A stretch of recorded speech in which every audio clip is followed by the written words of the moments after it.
তুফাইল, ওই কি বলবি বল। আমার ছোট ভাইটা অনেকদিন ধরে স্কুলে যায় না। ওই আমাকে প্রত্যেকদিন বলে, ভাই আমাকে ব্যাগ কিনে দাও। বন্ধু 500 টাকা ধার দিস না? তুই তোর ছোট ভাইরে ব্যাগ কিনে দিবি, তুই আমার কাছে আইছত কেন?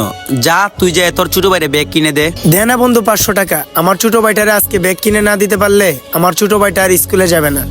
না আমি টাকা দিতে পারবো না, যা এখান থেকে। একটা বিপদে বাইরে 500 টাকা চাইলাম বন্ধু, দিলি না। একটা কথা মনে রাখিস, সময় পাল্টাতে কিন্তু সময় লাগে না।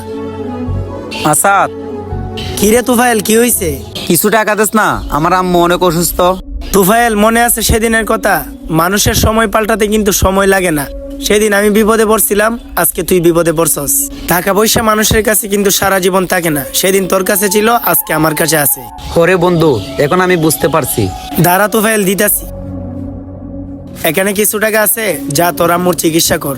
মানুষকে অবহেলা করা ঠিক না, সময় পাল্টাইতে সময় লাগে না।